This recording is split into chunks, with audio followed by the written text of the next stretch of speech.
হরে কৃষ্ণ।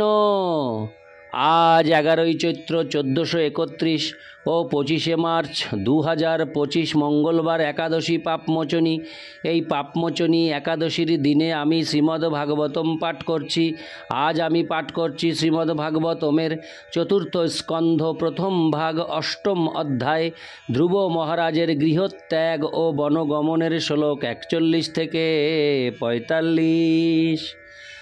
नारायण हे नारायण भवभयहरणं नारायण।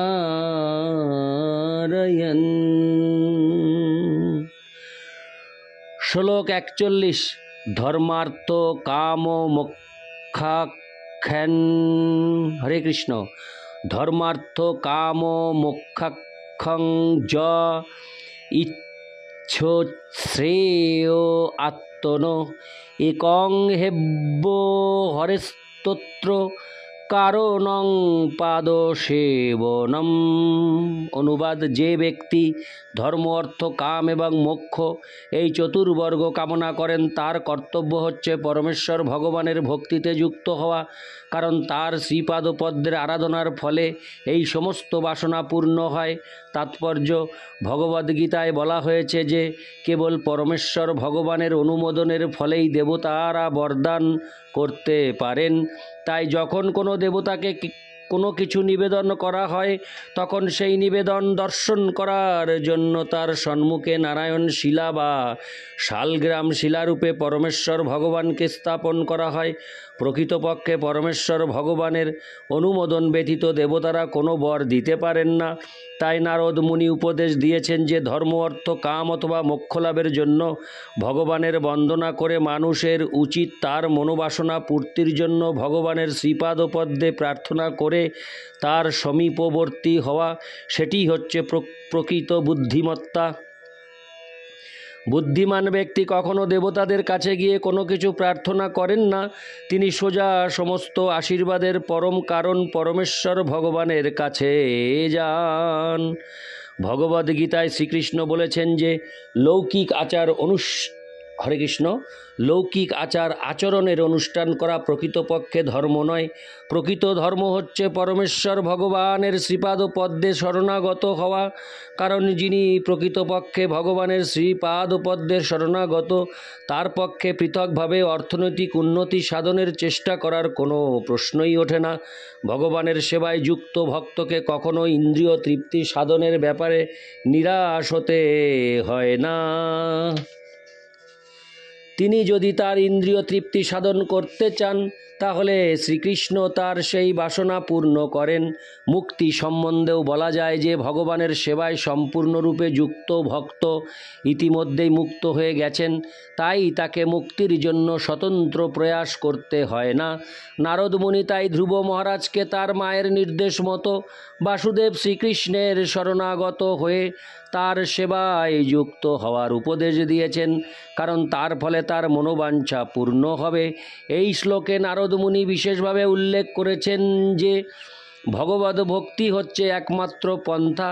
পক্ষান্তরে বলা যায় যে কারো যদি জড়জাগতিক বাসনা থাকে তাহলেও তিনি ভগবদ ভক্তির পন্থা অনুশীলন করতে পারেন এবং তার ফলে তার সমস্ত বাসনা পূর্ণ হবে। ইতি শ্লোক 41। শ্লোক 42। তত্তাত গচ্ছ ভদ্রং তে যমুনায়াস্তটং শুচি পুণ্যং মধুবনং যত্র সান্নিধ্যং নিত্যদা হরে। অনুবাদ: হে বৎস, তোমার কল্যাণ হোক। তুমি যমুনার তটে মধুবন নামক বনে যাও এবং সেখানে গিয়ে পবিত্র হও। সেখানে যাওয়ার ফলে মানুষ পরমেশ্বর ভগবানের নিকটবর্তী হয়, কারণ ভগবান সেখানে সর্বদা বিরাজ করেন। তাৎপর্য: নারদ মুনি এবং ধ্রুব মহারাজের মাতা সুনীতি উভয়ই ধ্রুব মহারাজকে পরমেশ্বর ভগবানের আরাধনা করার উপদেশ দিয়েছিলেন। এখন নারদ মুনি তাকে বিশেষভাবে নির্দেশ দিচ্ছেন কিভাবে সেই আরাধনা অতি শীঘ্র ফলপ্রসূ হতে পারে। তিনি ধ্রুব মহারাজকে নির্দেশ দিয়েছেন যমুনার তটে মধুবনে ভগবানের ধ্যান এবং আরাধনা করতে।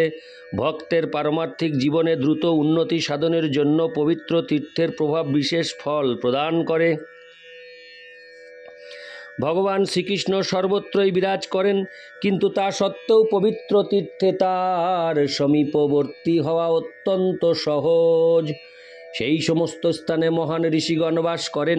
শ্রীকৃষ্ণ বলেছেন যে তার ভক্তরা যেখানেই তার চিন্ময় কার্যকলাপের মহিমা কীর্তন করেন সেখানে তিনি বাস করেন। ভারতবর্ষে বহু তীর্থস্থান রয়েছে, তার মধ্যে বদ্রীনারায়ণ, দ্বারকা, রামেশ্বর এবং জগন্নাথপুরী বিশেষভাবে প্রসিদ্ধ। এই পবিত্র স্থানগুলিকে বলা হয় চতুর্ধাম। ধাম শব্দটির অর্থ হচ্ছে যেখানে অচিরেই ভগবানের সান্নিধ্য লাভ করা যায়। বদ্রীনারায়ণে যেতে হলে হরিদ্বার বা পরমেশ্বর ভগবান শ্রীহরির দুয়ার হয়ে যেতে হয়।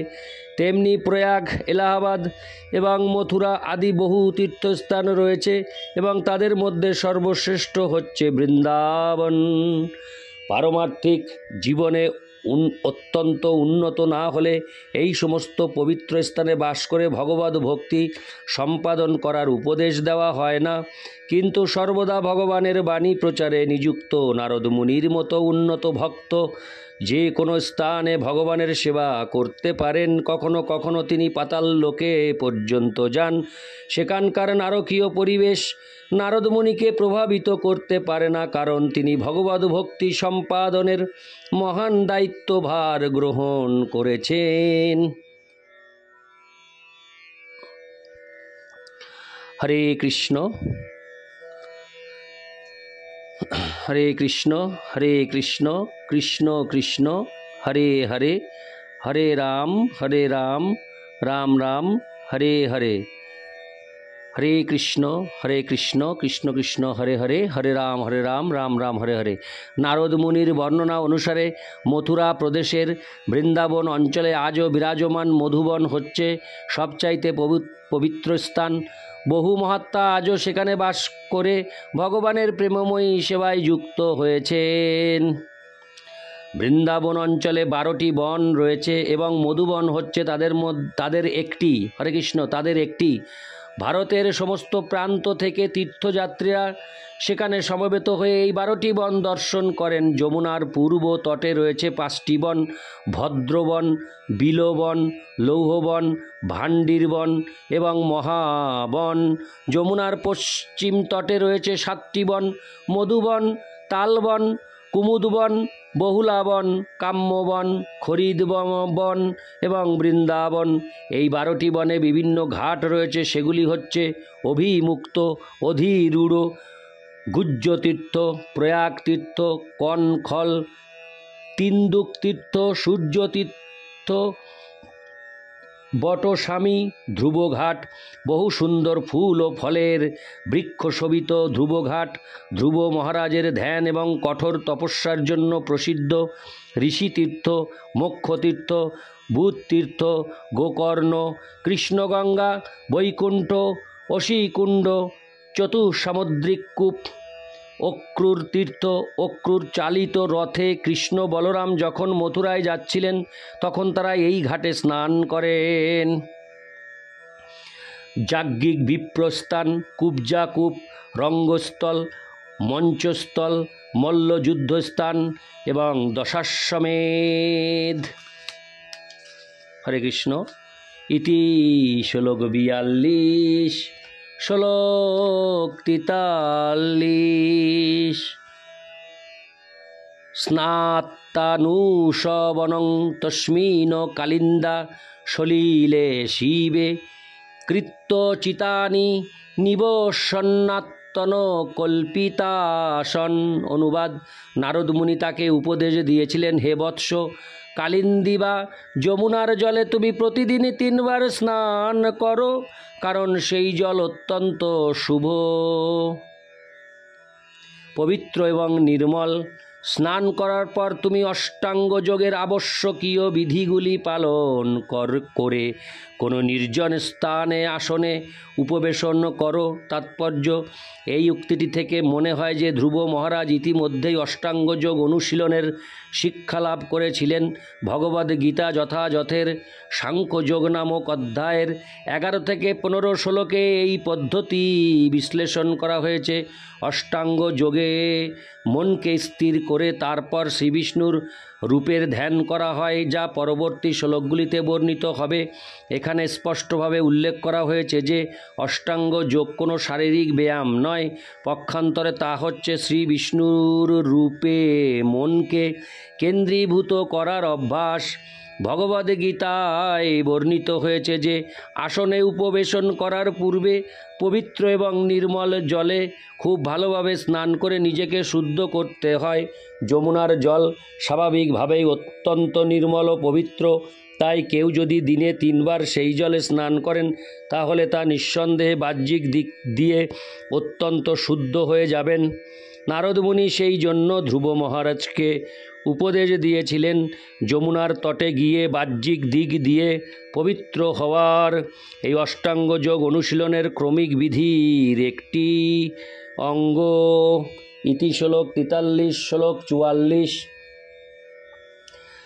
প্রাণায়ামেন ত্রিবৃতা প্রাণেন্দ্রিয় মনোমলম শনৈর্বুদ্ধস্যাভিধ্যায়ন্মনসা গুরুনা গুরুম। শ্লোকটি আমি আরেকবার পাঠ করছি। হরে কৃষ্ণ। প্রাণায়ামেন ত্রিবৃতা প্রাণেন্দ্রিয় মনোমলম শনৈর্বুদ্ধস্যাভিধ্যায়ন্মনসা ধ্যায়ন্মনসা গুরুনা গুরুম। অনুবাদ: আসনে উপবেশন করে প্রাণায়ামের 3টি অভ্যাস অনুশীলন করে ধীরে ধীরে প্রাণবায়ু, মন এবং ইন্দ্রিয় সংযত করো। এইভাবে সমস্ত জড় কলুষ থেকে সম্পূর্ণরূপে মুক্ত হয়ে গভীর ধৈর্য সহকারে পরমেশ্বর ভগবানের ধ্যান শুরু করো। তাৎপর্য: এই শ্লোকে সংক্ষেপে সমগ্র যোগ পদ্ধতি বর্ণিত হয়েছে এবং চিত্তের চাঞ্চল্য দমন করার জন্য প্রাণায়াম অভ্যাসের উপর বিশেষভাবে জোর দেওয়া হয়েছে। মন চঞ্চল হওয়ার ফলে স্বভাবতই অস্থির, কিন্তু প্রাণায়ামের অভ্যাস হচ্ছে মনকে নিয়ন্ত্রণ করার জন্য। লক্ষ লক্ষ বছর পূর্বে যখন ধ্রুব মহারাজ প্রাণায়ামের অভ্যাস করেছিলেন তখন এই পন্থার দ্বারা মনকে সংযত করা সম্ভব ছিল, কিন্তু বর্তমান সময়ে মনোসংযমের একমাত্র উপায় হচ্ছে ভগবানের নাম কীর্তনের দ্বারা সরাসরিভাবে ভগবানের শ্রীপাদপদ্মে মনকে নিবদ্ধ করা। হরে কৃষ্ণ মহামন্ত্র কীর্তনের ফলে মনকে তৎক্ষণাৎ সেই দিব্য শব্দ তরঙ্গে একাগ্রীভূত করা যায় এবং ভগবানের শ্রীপাদপদ্মের চিন্তা করা যায়। এইভাবে অতি শীঘ্রই সমাধির স্তরে উন্নীত হওয়া যায়। কেউ যদি ভগবানের নাম কীর্তন করেন, যা পরমেশ্বর ভগবান থেকে অভিন্ন, তখন স্বাভাবিকভাবেই তার মন ভগবানের চিন্তায় মগ্ন হয়। এখানে ধ্রুব মহারাজকে নারদ মুনি নির্দেশ দিয়েছেন যে তিনি যেন পরম গুরুদেবের ধ্যান করেন। হরে কৃষ্ণ। পরম গুরুদেব হচ্ছেন শ্রীকৃষ্ণ, তাই তাকে বলা হয় চৈত্য গুরু, যার অর্থ হচ্ছে পরমাত্মা, যিনি সকলের হৃদয়ে বিরাজমান। ভগবদ্গীতায় বর্ণনা করা হয়েছে যে তিনি অন্তর থেকে সাহায্য করেন এবং গুরুদেবকে পাঠিয়ে দেন, যিনি বাহির থেকে সহায়তা করেন। গুরুদেব হচ্ছেন সকলের হৃদয়ে স্থিত চৈত্যগুরুর বাহ্যিক প্রকাশ। যে বিধির দ্বারা জড় বিষয়ের চিন্তা পরিত্যাগ করা হয় তাকে বলা হয় প্রত্যাহার, যার অর্থ হচ্ছে সমস্ত জড় চিন্তা এবং কার্যকলাপ থেকে মুক্ত হওয়া। এই শ্লোকের অভিধ্যায়েত শব্দটি ইঙ্গিত করে যে মন যতক্ষণ পর্যন্ত না স্থির হয় ততক্ষণ ধ্যান করা সম্ভব নয়। তাই সিদ্ধান্ত হচ্ছে যে ধ্যান করার অর্থ অন্তরে ভগবানের বিষয়ে চিন্তা করা। অষ্টাঙ্গ যোগের দ্বারাই হোক অথবা শাস্ত্র নির্দেশিত এই যুগের পন্থা নিরন্তর ভগবানের নাম কীর্তনের দ্বারাই হোক, চরম উদ্দেশ্য হচ্ছে পরমেশ্বর ভগবানের ধ্যান করা। ইতি শ্লোক 44। শ্লোক 45। প্রসাদাভিমুখং শশ্বৎ প্রসন্ন বদনেক্ষণম সুনাসং সুভ্রুবং চারুকোপলং সুরসুন্দরম। অনুবাদ: এখানে ভগবানের রূপ বর্ণনা করা হয়েছে। ভগবানের মুখমণ্ডল অত্যন্ত সুন্দর এবং নিরন্তর প্রসন্ন। ভক্তের দৃষ্টিতে তাকে কখনো অপ্রসন্ন বলে মনে হয় না এবং তিনি সর্বদাই তাদের কৃপা করতে প্রস্তুত থাকেন। তার নয়ন, তার সুন্দর ভ্রুযুগল, তার উন্নত নাসিকা এবং তার গণ্ডদেশ অত্যন্ত সুন্দর। তিনি সমস্ত দেবতাদের থেকেও অধিক সুন্দর। তাৎপর্য: কিভাবে ভগবানের রূপের ধ্যান করতে হয় তা এখানে বর্ণনা করা হয়েছে। নির্বিশেষের ধ্যান আধুনিক যুগের এক অসৎ আবিষ্কার।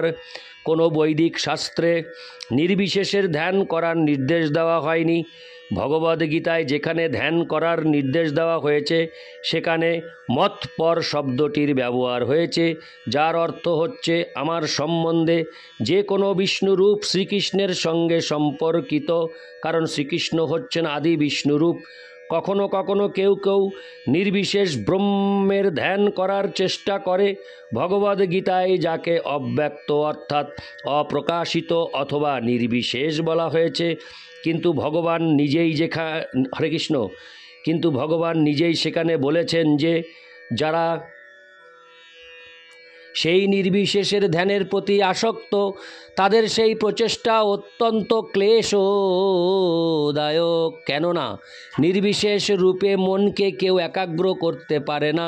মনকে একাগ্র করতে হয় ভগবানের রূপের উপর, যা ধ্রুব মহারাজের ধ্যান সম্পর্কে এখানে বর্ণনা করা হয়েছে। পরবর্তী বর্ণনা থেকে স্পষ্টভাবে জানা যাবে যে ধ্রুব মহারাজ এই প্রকার ধ্যানে সিদ্ধি লাভ করেছিলেন এবং তার যোগ সফল হয়েছিল। ইতি শ্লোক 45।